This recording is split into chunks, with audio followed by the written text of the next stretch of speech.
Derivative समझते हैं। Derivative क्या होता है? डेरिवेटिव जैसे नेम सजेस्ट हो रहा है, डेरिवेटिव मतलब कुछ ड्राइव होना कहीं से।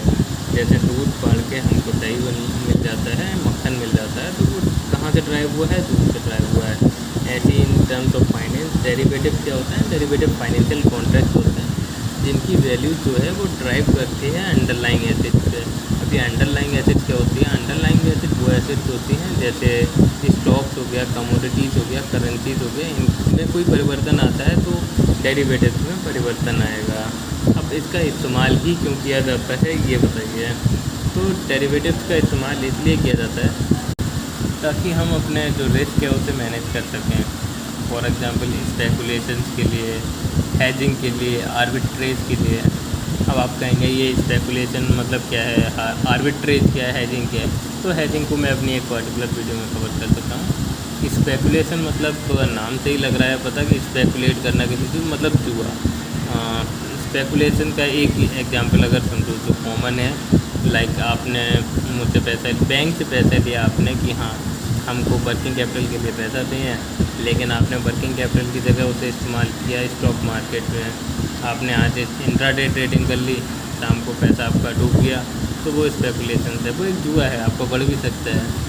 तो इसे स्पेकुलेशन कहेंगे कि आपने लिया किसी पर्पज़ के लिए, लेकिन आप किसी ऐसे मतलब 21 दिन में पैसा डबल जैसी स्कीम में पैसे लगा देते हैं। एंड फिर आ जाएगा तीसरी टर्म आर्बिट्रेज। तो जो आर्बिट्रेज है इसमें बहुत ही सिंपल है। इसका मतलब होता है जो फॉर एन एग्जांपल समझते हैं, जैसे आज जब मैंने NSE से कोई स्टॉक ख़रीदा, लंदन स्टॉक एक्सचेंज में उसे रियल टाइम में सेल कर दिया, तो जो प्राइस डिफरेंस है मतलब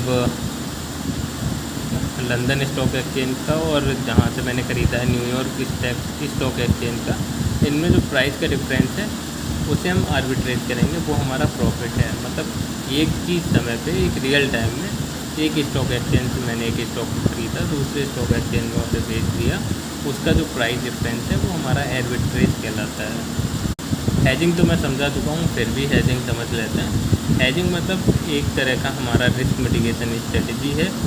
फॉर एक सिंपल एग्जांपल, हम अपनी एसेट लेते हैं, लाइक हमारी कार है, हमारा घर है, हम अगर उसमें कोई अनफॉर्चून इवेंट ना हो जाए, मतलब कार का एक्सीडेंट ना हो जाए, घर में कोई क्षतिग्रस्त ना हो जाए, कोई नुकसान ना हो जाए, तो उससे बचने के लिए हम उसका इंश्योरेंस कराते हैं, वही हमारी हेजिंग है।